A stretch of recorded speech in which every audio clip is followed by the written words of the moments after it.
I truly think that Gozyuger alongside the Blazer arc and right now what Omega is doing is what Tokusatsu should be. To be honest, I genuinely fucking love this episode, specifically how it used both Tono, Fire Candle, and Rikuo. With Rikuo finally getting to meet Oto's kidnapper, Rei, which Rikuo isn't Rei's brother, which we all kind of thought. Like, it's odd that like everyone collectively is like, oh yeah, Rei and Rikuo are related. It's like, no, they're not. Rei was just a mentor, probably a former idol that probably saw something in Rikuo, if it's on the talent side or something else, which I'm going to talk about later.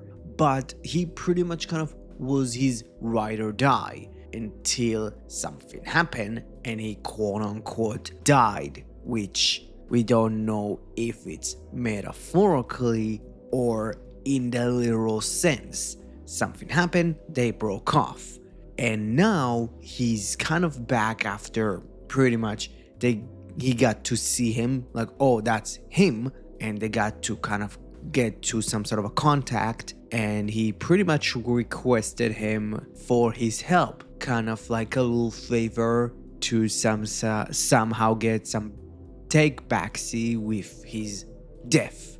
Here's the thing, I am super interested in their relationship and what is true the favor, because it seems like, okay, he wants probably the rings like everybody else, and why he wants the rings is interesting. Like, I am so interested in what did like Rikuo really meant to Rei, what Rei meant to Rikuo, because Rikuo pretty much like copied his eyes. So those were contact lenses. What was Rei? Was Rei an idol before and Rikuo looked up to him so much he took his contact lenses and kind of took his look of his eyes? Could be. Genuinely could be. And that moment when Rei said, I died for you, and he showed the scar and we get to see a small flashback, it is going to be interesting. Okay, what's the situation before? Was it Rikuo kind of being a womanizer, starting to hit on a girl? The boyfriend comes in, kicks his ass, but Rei comes in and kind of like take the brunt for him, and this is pretty much the favor that he's looking for. It could be that, how much in the end Rikuo took a blow for himself, or it could be on a literal sense, and that could maybe give us a reason why he wants the ring so much. I think that Rei is one of the original bridesmaids. Like, look at his eyes. Every other bridesmaid outside of Kon, which he's not like a creation of the Tegajun, all of them have colored eyes. Like, yeah, you could say Shining and Night and Cake Princess don't have weird looking eyes, but they're monsters, so it's like I don't consider that. But look at Fire Candle, look at Bouquet, those two have like crazy looking eyes. So is he. Maybe, just maybe, like he quote unquote dies and he needs the rings to get revived because he needs to kind of stay in the no one world for a period of amount of time, and because of that he kidnaps people, and because of that he kidnaps Oto, killed her, put a ring on her, and pretty much the rings have some sort of an ability to like revive someone, and they kind of take bits of their like life essence, and he puts the rings on, and then it kind of like continues going forward. Could be that. Like, it is just kind of odd that he took her without knowing that she doesn't have the ring anymore. Like, I'm not sure about that, but that's my main theory. What he wants the rings is probably like, oh, getting revived. I don't know. That's like the most kind of interesting part, because like he like takes pills. Maybe the pills are somehow related. This is kind of like my main kind of theory, that he wants the rings to be fully revived. maybe he's kind of on life support. I don't know. But yeah, outside of that, I really like what the show was doing with Tono. Really giving him something to do. Yeah, it was really fun, and it had really fun shenanigans with the number one saving battle. And it's like, oh, you're not saving up, you're just cheap. And it's like, yeah, it was kind of dumb to say, oh, you're cheap for a man that hasn't have a stable job in years.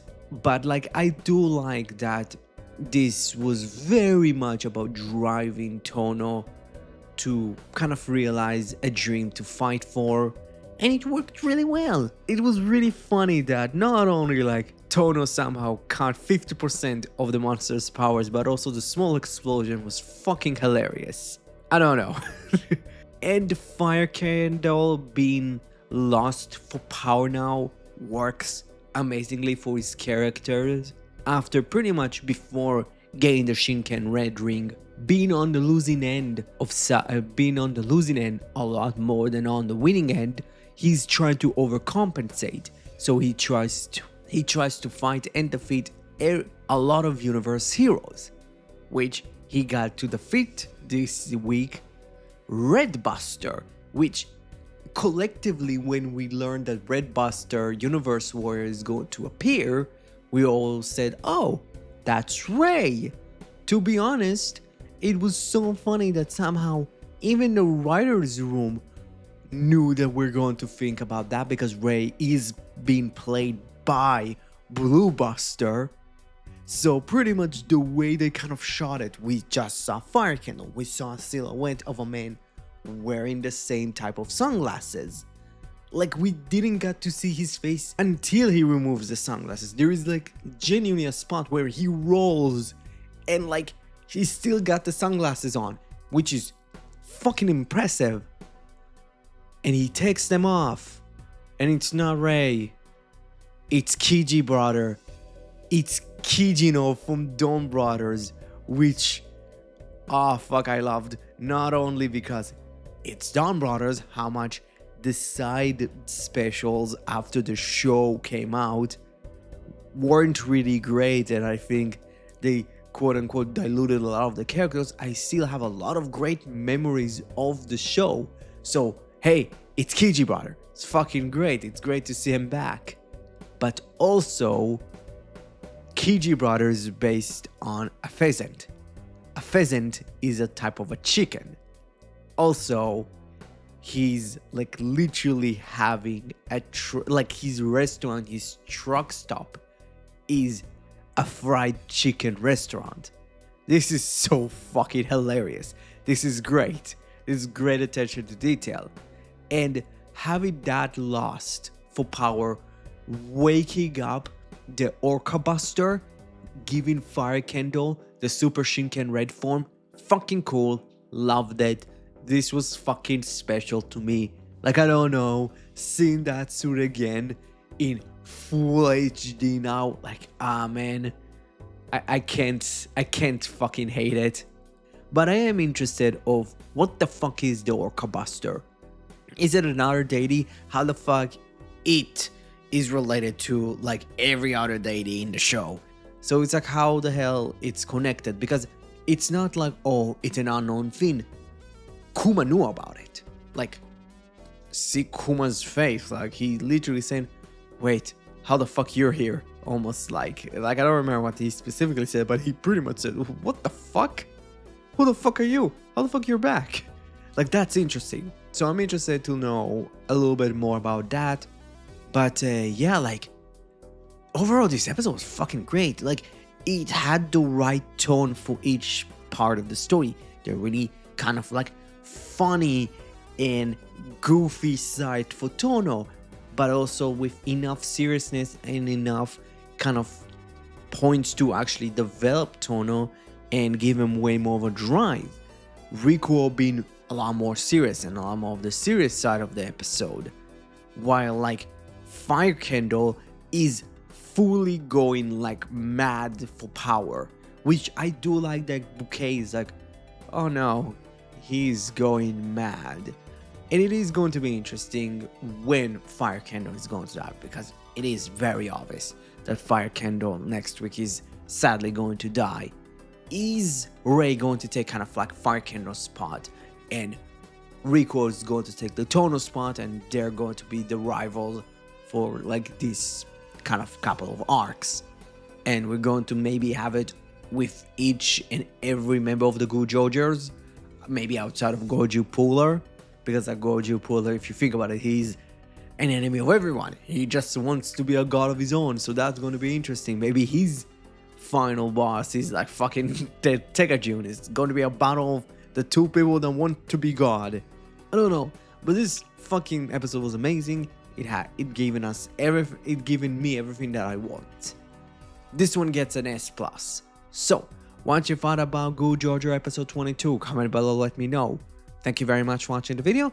Please, if you liked it, smash the like button. If you want to help this channel, you can help your subscribe button achieve its true goal of becoming a subscribed button.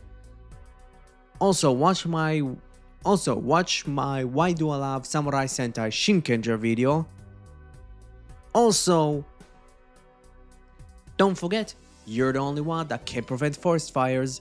Thank you very much and have a great rest of your day. Bye bye.